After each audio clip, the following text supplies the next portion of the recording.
So mga tol, 5 araw na nga lang po, magaganap na ang laban ni former 3 Division World Champion General Casimero sa bansang Japan. Alaban itong si Japanese Tomizikushi. 8-rounder bout po yan sa featherweight division. Pinakita na po ni Casimero ang kanyang kondisyon na katawan. Payat na si Casimero at litaw na ang kanyang mga abs. Kahapon din mga tol, naganap na ang kanyang media workout. Nagpakita na malalakas na suntok itong si Casimero. Base sa galaw ni Casimero, makikita na kondisyon na ito at malalakas ang bitaw niya ng mga suntok.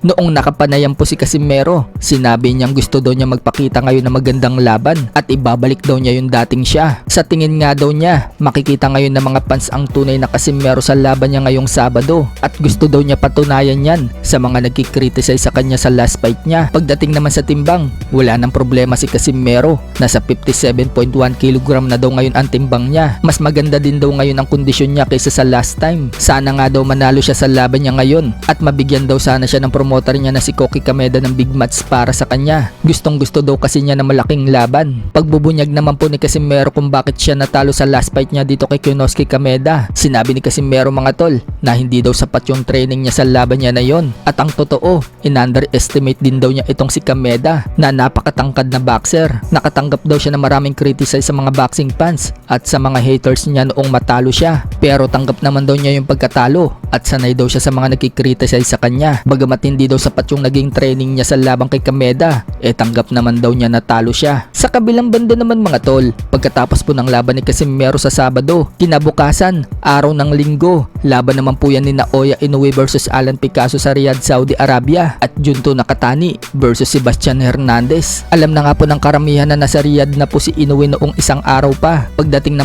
nga po ni Inoue sa Riyadh, wala nang sinayang na araw si Inoue. Nag-training na po ito agad at doon pa siya mismo nag-ensayo sa boxing gym ni legend Mike Tyson. Sa pictorial naman po ni Inoue mga tol, makikita na bato-bato na ang katawan nito. Habang si Alan Picasso, nasa Riyadh na din. Nauna lang ng isang araw itong si Inoue bago dumating itong si Picasso. Pero ayon po sa legendary trainer na si Nacho Beristain, trainer dati ni Marquez at De La Hoya, prangka nga po ito kay Picasso. Sinabi niyang hindi daw matatalo ni Picasso itong si Inoue. Wala daw kasing secret weapon para talunin ang tulad ni Inoue. Delikado daw kalaban si Inoue. Papatayin daw siya nito sa ring. Samantala, sa interview naman po kay Inoue ng Fight Hub TV, sinabi ni Inoue na inanakaut umano niya itong si Picasso. Noong tanungin siya kung ano ang ine-expect sa magiging laban nila ni Picasso, 賢く頭を使って最後はKOする I'll fight in a smart way and then I'll finish it with a knockout.